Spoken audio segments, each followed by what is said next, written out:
वसीयत करने वाले ने 1/3 से ज्यादा वसीयत कर दी। मुसलमान वसीयत 1/3 की हद तक कर सकता है, सारी जायदाद की वसीयत न कर सकता है। अलबत्ता अगर सारे वारिसिन अपनी रजामंदी दे दें तो फिर वसीयत करने वाला तमाम जायदाद की वसीयत कर सकता है। PLD 2017 सिंध 309। वसीयत मैयत के इस हुक्म को कहते हैं जिस पर मौत के बाद अमल किया जाता है। मसलन अगर कोई शख्स इंतकाल के वक्त ये कहे कि मेरे मरने के बाद मेरी जायदाद में से इतना माल, इतनी ज़मीन फ़लाँ शख्स या फ़लाँ दीनी इदारा, मुसाफिर खाना, यतीम खाना को दे दी जाए तो ये वसीयत कहलाती है। वसीयत को 2 गवाहों की मौजूदगी में तहरीर करना चाहिए ताकि बाद में कोई इख्तिलाफ पैदा ना हो।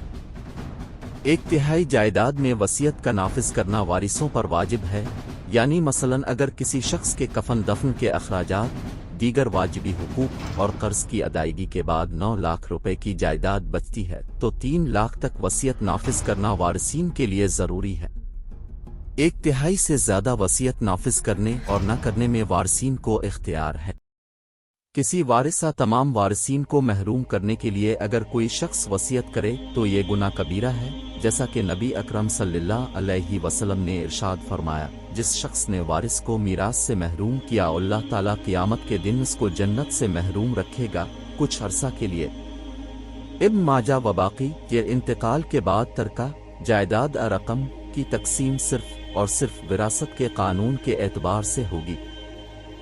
इब्तिदा इस्लाम में जब तक मीरास के हिस्से मुकर्रर नहीं हुए थे, हर शख्स पर लाजिम था कि अपने वारिसों के हिस्से बजरिया वसीयत मुकर्रर करे ताकि इसके मरने के बाद न तो खानदान में झगड़े हों और न किसी हकदार का हक मारा जाए।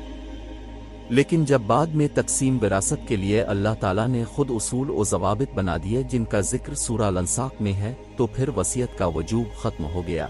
अलबत्ता 2 बुनियादी शराइत के साथ इसका इस्तहबाब बाकी रहा।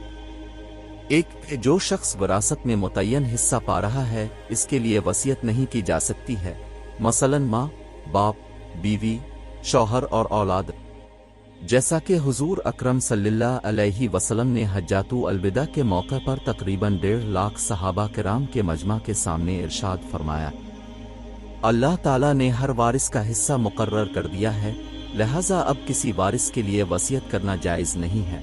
तिर्मिज़ी। बाब मा जाक लावसल वारिस। वसीयत की मशरूयत कुरान करीम से।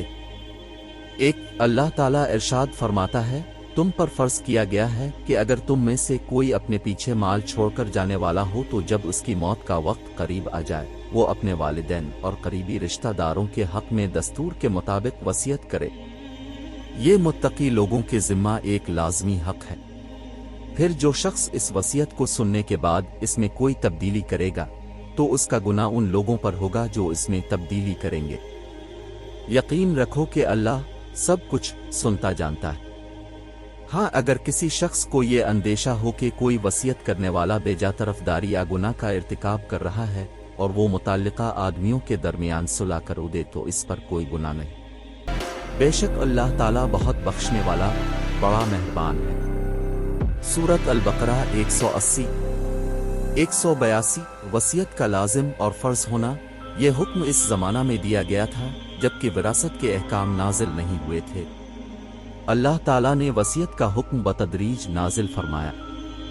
ग़र्ज़ी के मज़कूरा बाला आयत में वसीयत की फ़र्ज़ियत का हुक्म मनसूख हो गया है, अलबत्ता इस्तहबाब बाकी है।